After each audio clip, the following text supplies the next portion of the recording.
With the everything bubble getting bigger and sovereign debt levels becoming increasingly unsustainable, central banks will have to revert to more and more extreme monetary policy to reflate the bubble in sovereign bonds. Setting short-term interest rates and deploying quantitative easing programs won't be enough at some point. Retail CBDCs will become an important tool in the toolbox of central banks to implement more direct and advanced forms of monetary policy.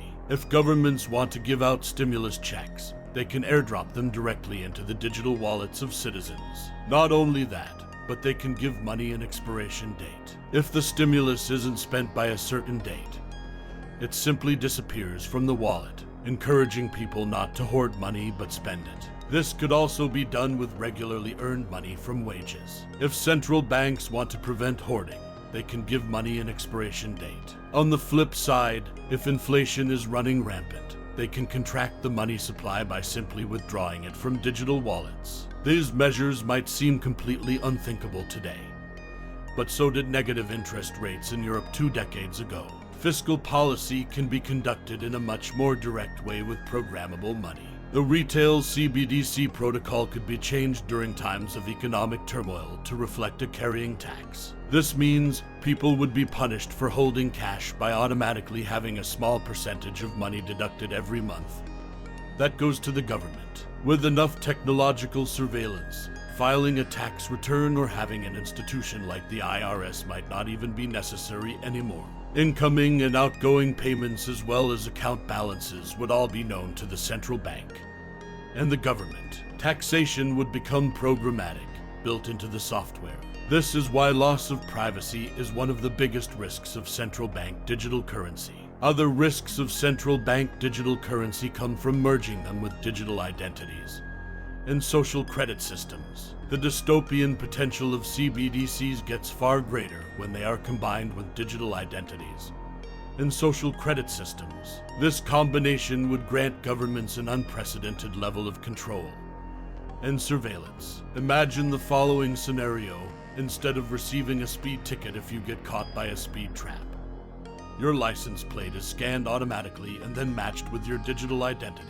Your digital identity is directly linked to your retail CBDC wallet, and the fine is automatically deducted from your wallet. You don't receive an invoice or have to pay the fine yourself. The next time you check your digital wallet, you simply have less money. This intersection between CBDCs and technological surveillance could also be used to enforce environmental goals. People that consume too much meat or have an excessively high carbon footprint as a result of their purchasing behavior could be limited or punished in the future. Imagine walking into a store and buying some steaks, but your payment is blocked because the CBDC is programmed to only permit a certain number of meat-related transactions per month. Or let's say you fly too frequently and some points are deducted from your social credit system. Moving forward, your retail CBDC wallet temporarily blocks the purchase of plane tickets or gas. While these scenarios seem dystopian today in Western societies, nobody would have thought that we all have to show a digital vaccine passport to enter restaurants and public transport either 2 years ago. If anyone had made this prediction in 2019, they would have likely been called crazy. What seemed unthinkable a few years ago became the new normal in a matter of months, with surprisingly little pushback from the general public.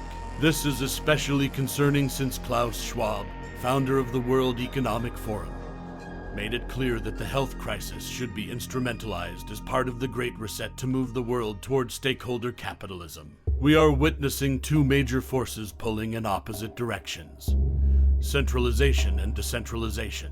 While governments and central banks want to preserve their monopoly on money and keep the fiat standard in place, Bitcoin adoption is skyrocketing.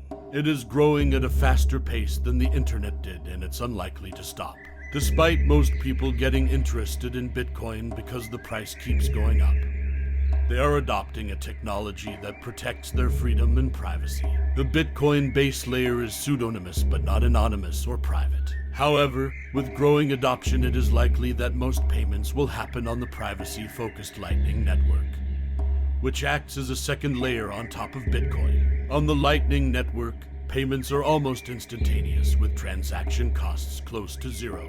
This is why El Salvador implemented it to power the nation's Bitcoin payments, with payments taking place on the Lightning Network and final settlement happening on Bitcoin's base layer.